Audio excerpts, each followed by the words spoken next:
But let me just give a specific, concrete example of where this idea of using the ladder of abstraction, where it relates to someone in the business world. Let's take someone like, a financial advisor, someone who's prospecting for new clients. Well, the financial advisor probably has a very rich, intellectual, jargon-heavy vocabulary related to financial terms. They know all the ins and outs of the stock market, all the different meanings of the terms, but their potential client probably doesn't. And they're coming in maybe a little bit nervous, maybe they don't know exactly what to ask about, just a little bit intimidated by knowing that financial advisor has a lot more knowledge than me.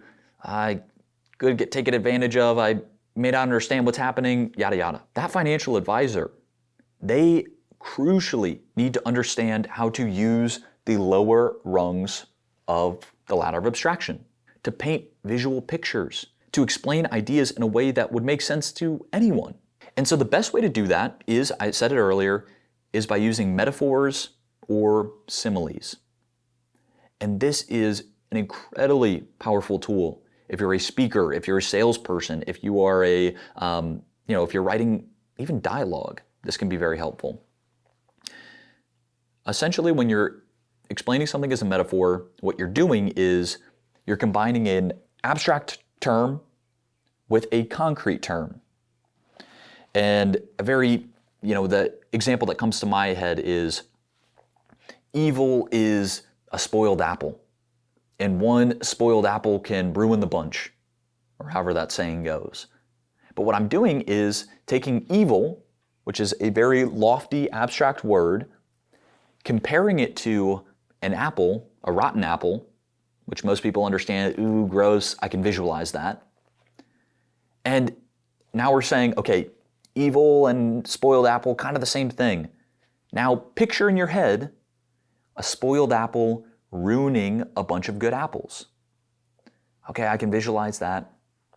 Now, remember, change out the words. It's evil. Evil is spoiling the whole bunch.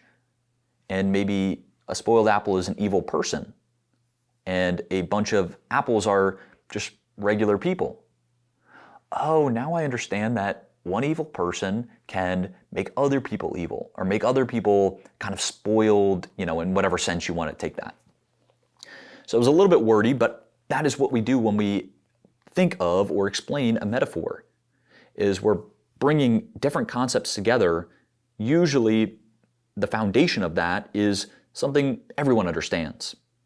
We can all visualize it, and we're just subbing in new words or new concepts. And I think that's the best way to teach someone, actually. So this, now that I'm thinking about it, relates really well to teachers as well. If you want to teach a new concept to someone, the best way to do it is first ask, what are their interests? What do they know a lot about? Maybe it's something universal, like sports. You can start to explain these different concepts, whether it's something very complicated, a physics concept, a very advanced marketing concept, and bring it into the world of sports. So I'm not going to go into the details with that, but I'm hoping you can understand how you might use metaphors in that way to make it more effective for your audience to understand what you're talking about when you're bringing in a big, new, scary word. Because that's what language can do. It can intimidate us. And metaphors and similes are the best way to kind of reduce that fear. Oh, I know what apples are. Okay, I can figure out this idea because of the metaphor. And it's really important, if you are a person like a financial advisor or some type of consultant, you have a lot of knowledge and your client, your customer, does not have that knowledge. The default is that they're going to feel intimidated. And if you want to kind of calm them down, give them a little bit of that understanding, build your big, new, scary concepts into specific ideas they understand. So whether they know a lot about sports and you're bringing in sports metaphors, or maybe their job, maybe they are a car mechanic or a server at a restaurant, bringing those ideas into a world where your customer or client already understands the terms, can already visualize it. If you enjoyed that clip, I just have 3 things I want you to do. The first thing is hit subscribe, follow the channel for new content.